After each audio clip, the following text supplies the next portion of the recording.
नमस्कार विद्यार्थियों, मैं महिपाल सिंह लामडोर, सहायक आचार्य विधि, राजकीय स्नातकोत्तर विधि महाविद्यालय भीलवाड़ा, आपका आज के इसी व्याख्यान में हार्दिक स्वागत करता हूं।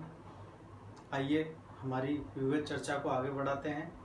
जैसा कि आप सबको विदित है कि हम भारतीय संविधान अधिनियम 1872 के बारे में चर्चा कर रहे हैं और पिछले ई व्याख्यानों में हमने संविधान के उद्देश्यों के बारे में चर्चा की थी, संविधान की उत्पत्ति के बारे में चर्चा की थी, भारत में संविधान विधि का उद्भव किस तरह से हुआ उसके बारे में चर्चा की थी और संविधान क्या है इस बारे में भी चर्चा की और ये मनुष्य और आम समाज या आम लोगों के लिए क्यों आवश्यक है इसकी भी चर्चा हमने पिछले व्याख्यानों में की थी।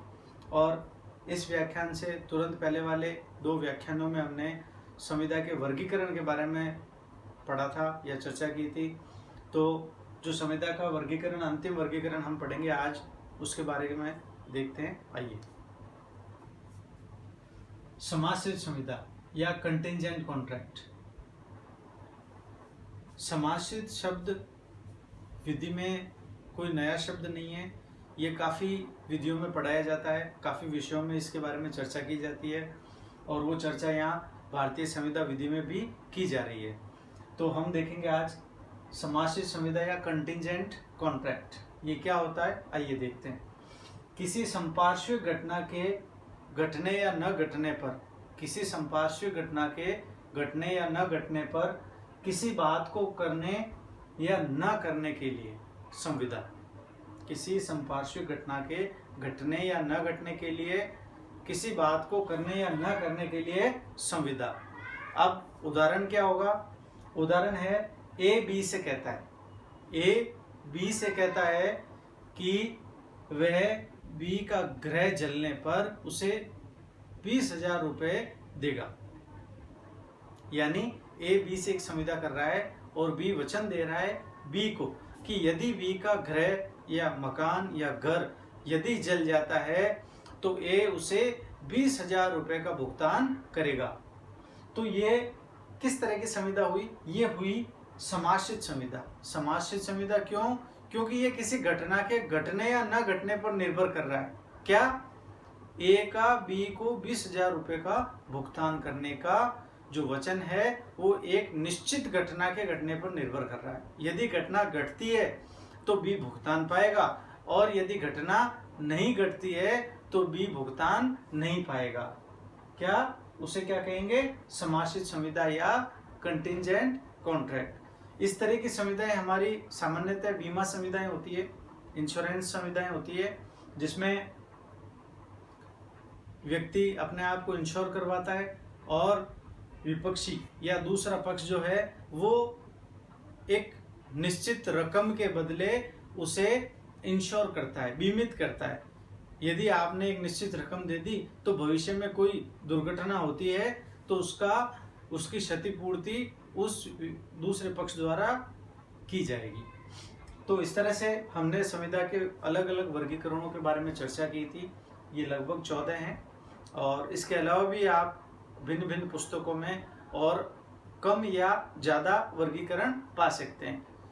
तो अब इसके बाद हम हमारी चर्चा को आगे बढ़ाते हैं और आगे बढ़ाते हुए हम वापस संविधान के मूलभूत तत्वों की तरफ लौट के आते हैं कि एक संविधान क्या है, किन किन चीज़ों से मिलकर बनती है और अलग अलग चीज़ों का क्या क्या प्रभाव है। तो हम सबसे पहले चर्चा करेंगे प्रस्ताव या प्रस्तावना या प्रपोजल या ऑफर। प्रस्ताव, प्रस्तावना, प्रपोजल या ऑफर, ये चारों ही शब्द एक ही बात की तरफ इंगित करते हैं और समझाने का प्रयास करते हैं। देखिएगा, संविधान का प्रारंभ इसी से होता है। किससे? प्रस्ताव से। प्रस्ताव ही है जो दो व्यक्तियों की होने की बात कहता है। यानी एक प्रस्ताव में एक संविधान में कम से कम 2 व्यक्ति होने चाहिए। एक व्यक्ति क्या कर रहा है? प्रस्ताव रख रहा है और दूसरे व्यक्ति का काम क्या है? उस प्रस्ताव को प्रतिग्रहित करना। यानी एक प्रस्ताव रखे और दूसरा प्रतिग्रहित करे।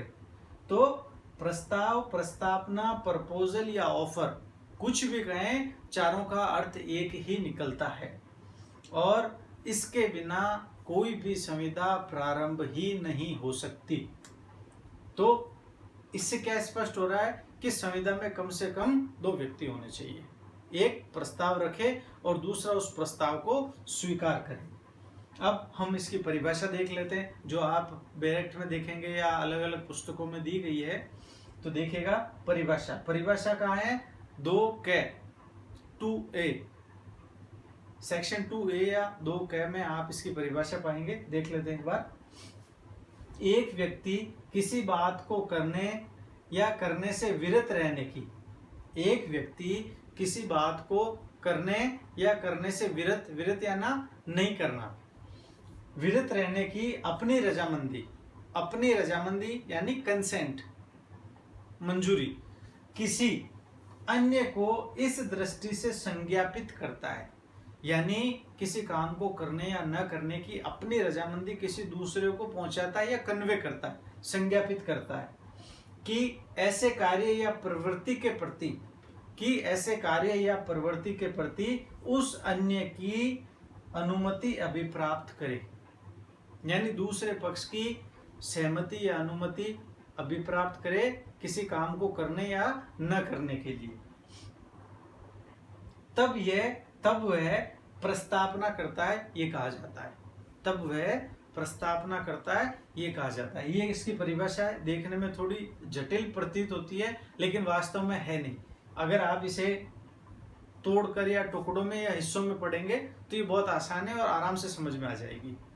तो अब हम इस परिभाषा से आगे बढ़ते हैं और प्रस्ताव के आवश्यक तत्व की बात करते हैं कि प्रस्ताव में क्या क्या चीजें होनी चाहिए और ये किन चीजों से मिलके बना है, या इसके इंग्रेडिएंट क्या है, इंग्रेडिएंट ऑफ प्रपोजल या ऑफर, या प्रस्ताव या प्रस्तावना के आवश्यक तत्व।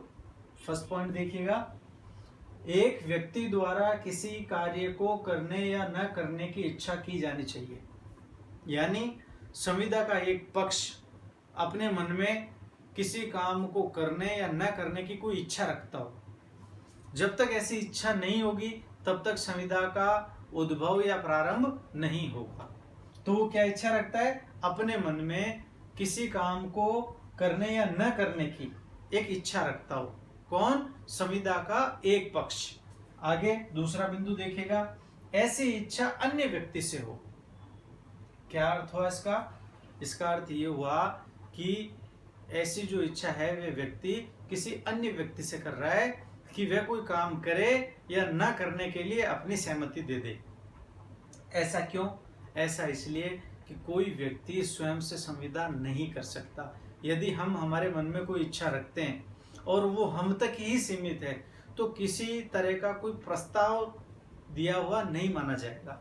मान लीजिए मैं मेरे मन में विचार करता हूं कि मुझे आज 5 घंटे पढ़ाई करनी है और बदले में अपने आप को ही मैं प्रतिफल देता हूं कि अगर मैंने 5 घंटे पढ़ाई की तो अपने आप को एक चॉकलेट दूंगा। तो इस तरह का जो प्रपोजल है वो वैलिड प्रपोजल नहीं माना जाएगा, क्योंकि मैंने खुद से ही खुद को किया है। मैं किसी काम को दूसरे से करवाने की इच्छा नहीं रख रहा हूं। तो पहला बिंदु था, एक व्यक्ति द्वारा किसी कार्य को करने या न करने की इच्छा की जानी चाहिए, यानी एक व्यक्ति अपने मन में किसी कार्य को करवाने या न करवाने की इच्छा रखता हो। दूसरा बिंदु, ऐसी इच्छा अन्य व्यक्ति से हो, स्वयं से नहीं होनी चाहिए।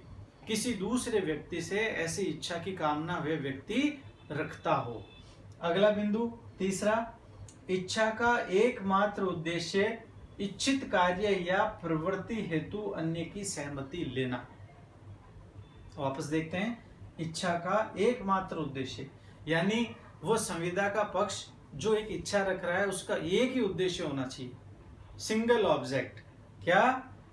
इच्छित कार्य या प्रवृत्ति हेतु अन्य की सहमति लेना। उसके मन में जो इच्छा है किसी काम को करवाने या न करवाने को लेकर उसकी अनुमति लेना या सहमति लेना दूसरे पक्ष से। तो ये 3 चीजें हैं जो किसी प्रपोजल को प्रपोजल बनाती है। पहली, मन में कोई इच्छा रखनी किसी काम को करने या न करवाने की। दूसरी, ऐसी इच्छा किससे होनी चाहिए? स्वयं से नहीं होनी चाहिए, किसी अन्य व्यक्ति से होनी चाहिए। तीसरा बिंदु क्या हुआ? इच्छा का एकमात्र उद्देश्य क्या? ऐसे कार्य को करवाने या न करवाने के लिए अन्य व्यक्ति की सहमति को प्राप्त करना। तो ये कुल मिलाकर 3 बिंदु हुए जो एक प्रस्तावना को प्रस्तावना बनाते हैं। अब आगे देखते हैं प्रस्तावना की विशेषताएं। प्रस्तावना की क्या क्या विशेषताएं होती है? तो हम काफी सारी विशेषताएं आगे पढ़ेंगे, जिसमें पहली विशेषता की चर्चा हम करते हैं प्रस्तावना की संसूचना। कम्युनिकेशन ऑफ प्रपोजल या प्रस्तावना की संसूचना या प्रस्ताव की संसूचना। कम्युनिकेशन ऑफ प्रपोजल ये क्या कहता है? प्रस्ताव को उस व्यक्ति तक अनिवार्यतः पहुंचाना ताकि वह प्रतिग्रहण हेतु समर्थ हो जाए। प्रस्ताव को अनिवार्यतः दूसरे व्यक्ति तक पहुंचाना ताकि वह प्रतिग्रहण यानी स्वीकार करने में समर्थ हो जाए। अर्थात कोई भी प्रपोजल तब तक नहीं होगा जब तक उसे अगले व्यक्ति तक कन्वे ना कर दिया जाए, पहुंचा ना दिया जाए। ऐसा क्यों? क्योंकि जब तक प्रस्ताव का ज्ञान संविदा के दूसरे पक्ष को नहीं होगा तब तक वह संविदा निर्मित नहीं हो सकती। क्योंकि संविदा का प्रस्ताव का जैसे ही ज्ञान दूसरे पक्ष को होगा तो वह निर्णय लेने की स्थिति में आ जाएगा कि वह इस प्रस्ताव को स्वीकार करना चाहता है या अस्वीकार करना चाहता है। तो प्रस्ताव के लिए क्या आवश्यक है? प्रस्ताव को उस व्यक्ति तक अनिवार्यतः पहुंचाना ताकि वह प्रतिग्रहण हेतु समर्थ हो जाए। क्योंकि जब तक प्रस्ताव नहीं जाएगा तब तक दूसरे पक्ष का प्रतिग्रहण के लिए समर्थ होना असंभव है। आगे देखिएगा, संसूचना स्पष्ट या गर्भित दोनों हो सकती है। संसूचना स्पष्ट, ये हमने पढ़ा था, स्पष्ट यानी एक्सप्रेस और गर्भित यानी इम्प्लाइड। कैसी हो सकती है संसूचना? ये स्पष्ट भी हो सकती है और गर्भित भी हो सकती है, एक्सप्रेस भी हो सकती है और इम्प्लाइड भी हो सकती है। तो प्रस्तावना की संसूचना के बारे में हम अगले व्याख्यान में और पढ़ेंगे। उससे पहले एक बार संक्षिप्त में देख लें आज के व्याख्यान में हमने क्या चर्चा की।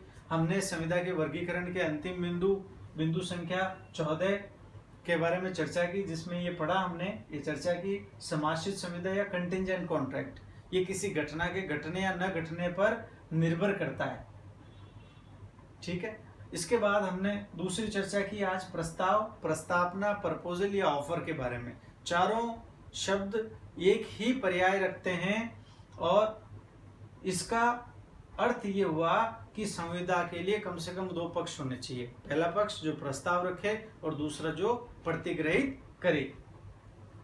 परिभाषा हमने पढ़ी, परिभाषा 2A में दी गई है, बैरेक्ट में और किताबों में आपको ये परिभाषा मिल जाएगी। देखने में थोड़ी सी क्लिष्ट प्रतीत होती है लेकिन वास्तव में ये है नहीं। आप थोड़ा सा प्रयास करेंगे और इसके हिस्से या टुकड़े करके पढ़ेंगे तो आप इसे आराम से समझ सकते हैं। एक बार देख लेते हैं। एक व्यक्ति किसी बात को करने या करने से विरत रहने की अपनी रजामंदी किसी अन्य को इस दृष्टि से संज्ञापित करता है कि ऐसे कार्य या प्रवृत्ति के प्रति उस अन्य की अनुमति अभिप्राप्त करे, तब वह प्रस्तावना करता है, यह कहा जाता है। बहुत आसान है। आगे देखिए, प्रस्ताव के आवश्यक तत्व ये 3 तरह के हैं, हमने पढ़े हैं। पहला, एक व्यक्ति द्वारा किसी कार्य को करने या न करने की इच्छा की जानी चाहिए। दूसरा, ऐसी इच्छा किसी दूसरे व्यक्ति से की जानी चाहिए, न कि स्वयं से। और तीसरा बिंदु, इच्छा का एकमात्र उद्देश्य इच्छित कार्य या प्रवृत्ति हेतु अन्य की सहमति लेना। यानी इच्छा का एकमात्र उद्देश्य होना चाहिए कि अगले व्यक्ति की सहमति को अभिप्राप्त किया जाए। आगे देखते हैं। आगे हम प्रस्तावना की विशेषताओं की चर्चाएं करेंगे, जिसमें पहला बिंदु था प्रस्तावना की संसूचना, कम्युनिकेशन ऑफ प्रपोजल। प्रपोजल जब तक कम्युनिकेट नहीं होगा तब तक प्रपोजल वेस्ट है। प्रपोजल का मूल उद्देश्य क्या है? प्रपोजल का बेसिक एम है कि प्रपोजल अगर अगले व्यक्ति के पास जाता है तो वो कॉम्पिटेंट हो जाएगा डिसाइड करने में कि उसे प्रपोजल को एक्सेप्ट करना है या डिनाई करना है। तो ये बातें हमने कही और सीखी। फिर कम्युनिकेशन या संसूचना कैसी होनी चाहिए? स्पष्ट या गर्भित, ये दोनों तरह की हो सकती है। इट मे बी एक्सप्रेस और इम्प्लाइड, बोथ। तो आज की चर्चा को यही विराम देते हैं और आपसे पुनः मुलाकात करते हैं अगले व्याख्यान में। तब तक के लिए धन्यवाद।